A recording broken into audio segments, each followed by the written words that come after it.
Santé et par le laboratoire d'orthèse-prothèse du Centre intégré de santé et de services sociaux de l'Abitibi-Témiscamingue.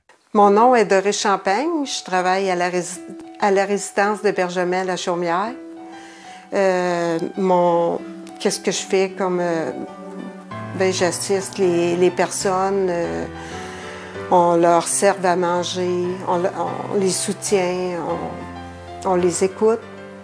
Puis c'est une belle place, c'est en santé mentale. Moi, je suis atteinte de la maladie de Crohn.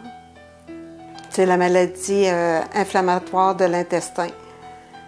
Fait que au niveau, qu'est-ce qui cause, c'est quoi les symptômes?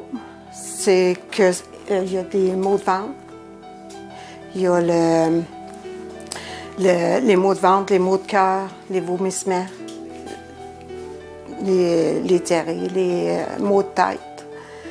Fait que avec ça, étant jeune, à l'âge de 13 ans à peu près, j'ai dû manquer beaucoup de cours d'école parce que j'avais des gros maux de ventre. Fait que ainsi de suite, ça a duré jusqu'à l'âge de 19 ans. À 19 ans, ils ont diagnostiqué ma maladie de Crohn à Rouyn-Noranda. Quand ils se sont aperçus que le gros côlon il était afflammé, puis qu'il n'y avait plus rien à faire, ils ont dit « on va t'enlever le gros intestin ». Je voulais avoir l'opération parce que depuis que j'étais jeune, je souffrais énormément. J'étais au lit. Il n'y avait pas rien à faire. Je ne pouvais pas faire de sport. Je ne pouvais pas faire aucune activité. C'était au lit constamment.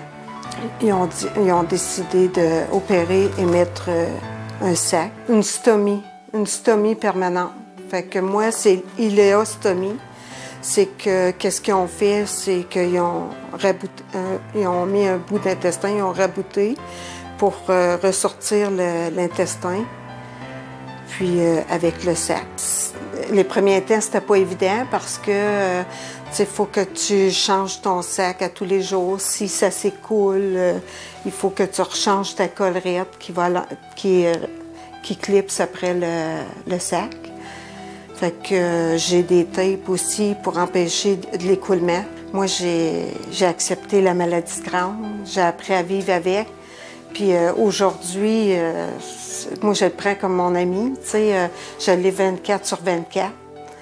Puis c'est avec ça, on vit, puis il faut l'accepter. Continuer à avoir du moral, puis pouvoir circuler. Puis moi, les premiers temps, je pouvais pas travailler parce que je me disais, je peux pas aller au travail, qu'est-ce que ça va faire? Mais les craintes, là, c'est enlève ta crainte, puis fonce devant. Vas-y, puis vas-y de l'avant. C'est ça, là, je peux aller faire des marches avec mon petit chien, 1 heure. Ça faisait une couple d'années que j'ai été opérée, puis j'avais de la misère... pas le budget puis tout me permettait monétairement, je l'avais pas.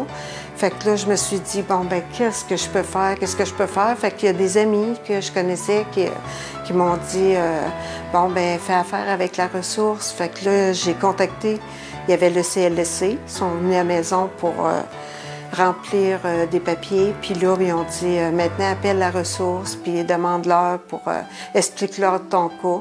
Puis ils ont accepté avec plaisir. Puis je suis bien contente aujourd'hui parce que pour la ressource, si je les avais pas, il y a beaucoup de matériel que je pourrais pas bénéficier, là, parce que c'est très dispendieux, le matériel. Très, très. Moi, je dirais, faites appel à la ressource parce qu'ils sont vraiment d'aide.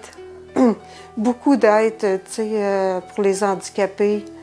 De ne pas hésiter d'aller aux ressources parce que quand on n'est pas bien, qu'on n'est pas confortable, on n'a rien, on n'a pas d'outils, puis on a les moyens, allez-y, puis prenez des informations, puis la ressource est toujours là pour vous aider. Ce témoignage vous a été présenté par Médic Santé et par le laboratoire d'orthèse-prothèse du Centre intégré de santé et de services sociaux de l'Abitibi-Témiscamingue.